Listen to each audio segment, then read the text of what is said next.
Hello, I cannot in this kitchen. Welcome to my channel, guys. If you've not subscribed to this channel, what are you waiting for? Subscribe, guys. So today, what we are serving is fish roll, guys. This is the most delicious fish roll you can ever want to have. So how did we make it? First, of course, you need smoked mackerel fish, and if you're roasting the smoked fish yourself, please don't get it too dry. After that, of course, you need a chopped white onion. As you can see here, chopped white onion is important. Also, because I want the fillings of my fish roll to be more spicy, I added just about 2 orange habanero pepper, that orange one. And here I just finished cutting my spring roll onion, of course spring onion I would say, followed by of course small garlic that I just chopped. And now I just try to add some fresh ginger, guys. And for me, it's important that I make sure the fillings are really great. Here I am deboning the mackerel fish. I smoked only one and I have one in the fridge. I brought 2 of them out. I'm just deboning everything. But you know what? You can never really get rid of all the bones in the fish, but just try your best. And what I'm doing right now, of course, is to mash the fish. Typically some people will mash it while making the sauce, but I'm still gonna do that. But I just want to start it from here first, mash it properly to make it a little bit easier when I will start making the sauce, which is now. So the first in my oil was the garlic, followed of course garlic adds some flavor in the oil, followed by of course my white onion. Now my seasoning, guys. Please, the onion you add shouldn't really be dried. It's just enough to cook, and that's okay to add other things. I added some salt, added some seasoning. Now my spring onion and of course my thyme has gone inside, followed by the fish. I'm just going to keep stirring the fish, turning it very well, cooking it to make sure the fish mixes well with the other spices and absorb the spices very well to boost the flavor.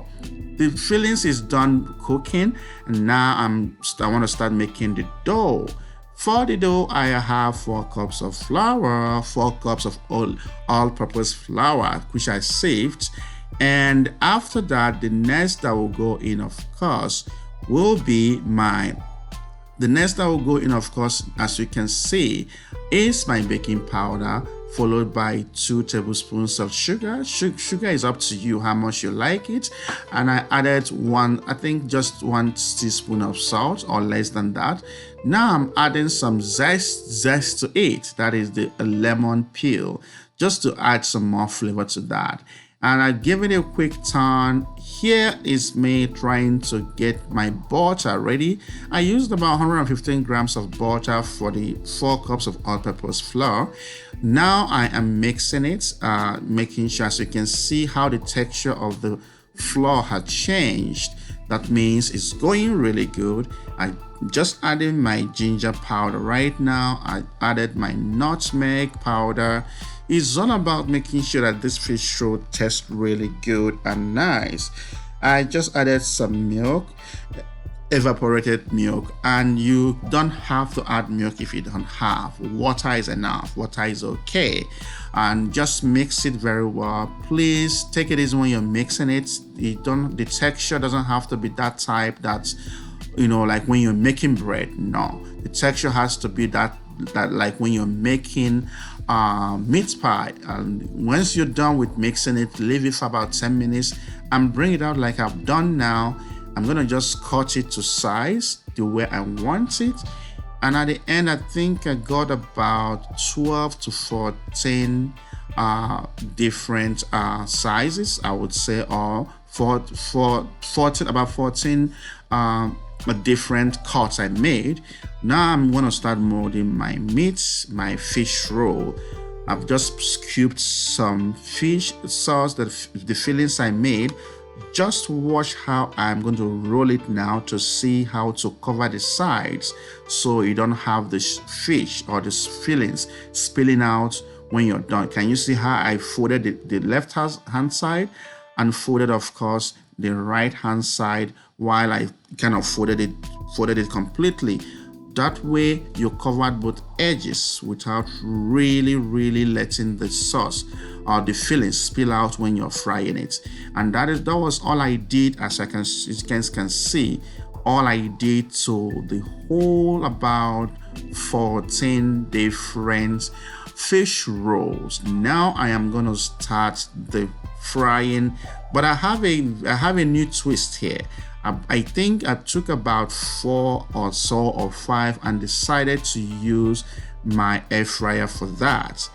Using my air fryer to make sure that to have a version of the fish roll that I baked, I will say, and another version that I fried. As you can see in the picture, some is in the air fryer baking already. I use the baking setting, of course, and that is me standing by my stove with lots of flour on my apron, frying, of course, the other meat pies. This came out really nice. Remember, when you're frying meat pie, the focus should not be, I want to get it really brown, I want to get it brown. No. Once it's golden brown a bit, like I've shown you guys now, bring it out. It remains hot and will continue to cook for some minutes more to get to that brown color you're looking for. Don't cook until it's very brown in the oil, or don't fry till it's very brown in the oil. You will not achieve the right color you want by the time it's cold.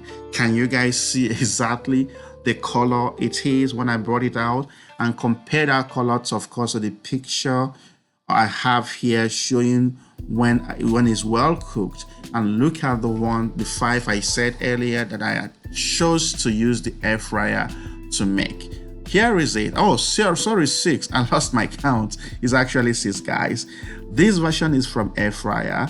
The other one I showed you guys is for the one you saw me frying. So while this one was baking by the side, I was also busy frying the other one in the oven. This is all the meat pie I have. This is one I fried, as you guys can see. And this other one I will show you also.